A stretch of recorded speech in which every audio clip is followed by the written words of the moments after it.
So, have you been playing darts a while, but you just haven't been able to learn your outs in the game of 501?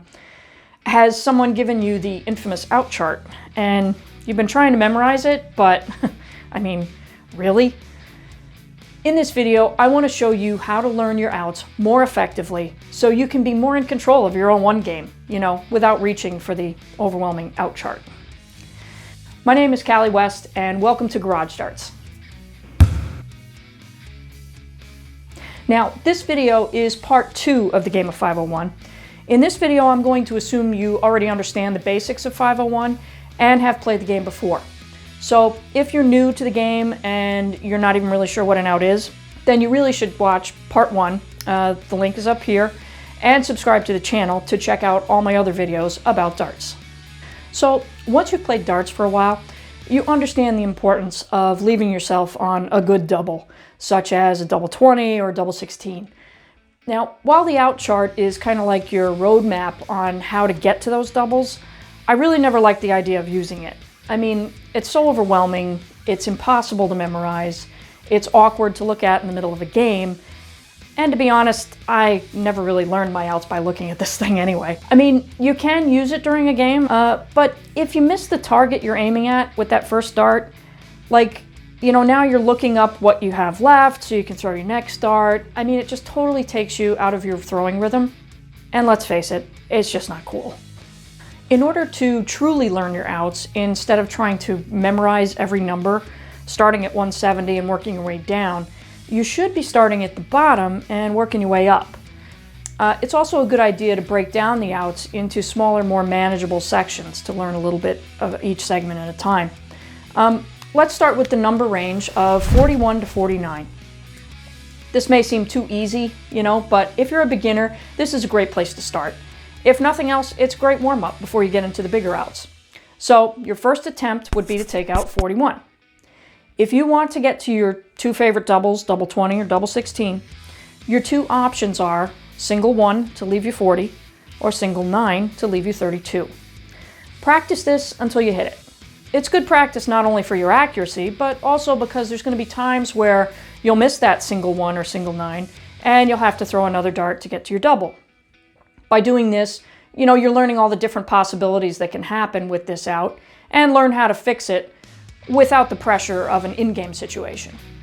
So when you have successfully taken out 41, move on to 42. Same principle, you want to get to 40 or 32, so your first dart will be aimed at either the single 2 or the single 10.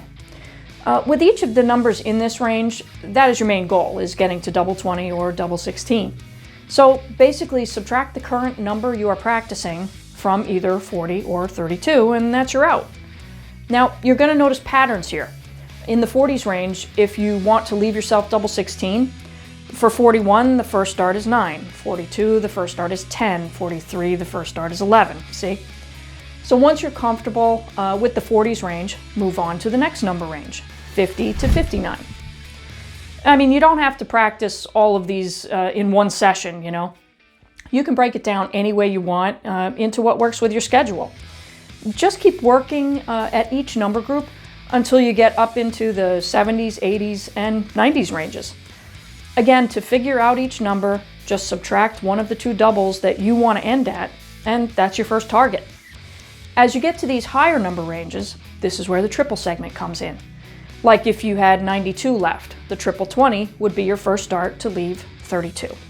Now, not every number is going to break down to your favorite double.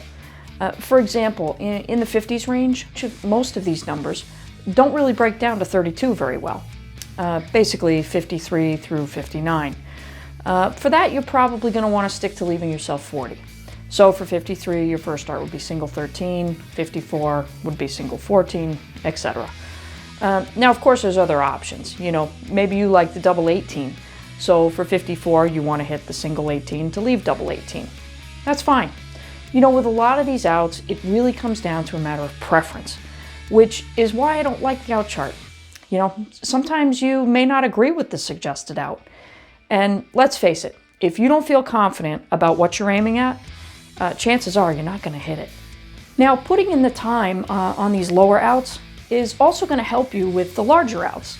Like if you're at 84 and you miss the triple 20 but hit the single 20, that leaves 64. Well, if you've already practiced 64, you know where you're going with your next start because you've already practiced that number. Using these number ranges and starting with the lower numbers first, it gives you building blocks, the foundation for your 01 game. Now, no matter what number you are on, if you can break it down to an out that you do know, then you know that out as well. An example of this, let's say you have learned all of your outs from 85 down. Here you are in a game, you find yourself at 145. Well, with some quick subtraction, if your first start hits a triple 20, 145 minus 60 leaves me 85. So now you know 145 out as well. The process to learn all of the outs, it starts to move faster and faster once you get those building blocks, those basic numbers down first. Now, maybe you were thinking, this seems like a lot of work. You figure, heck, I'll just ask my buddy or one of my teammates what the out is. Well, you can do this, but if you decide this is your game plan to grab your buddy every time you play, well, then you're never going to learn your outs. And let's face it, your friend may not be thrilled with your timing. Of course, there is also the possibility that your friend is not there. Now you're on your own, panicking. This is not a fun place to be. Darts, especially the 01 games, are a lot more fun when you know what you're doing without someone else helping you the whole time.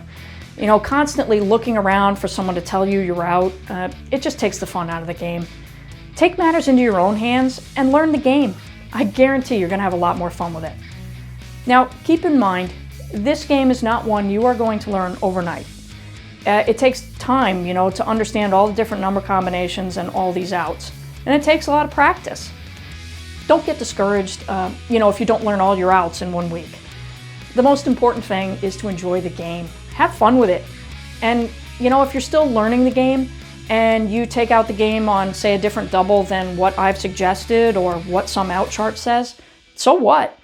If you were able to successfully win the game, going whichever way made sense to you in that moment, that's great.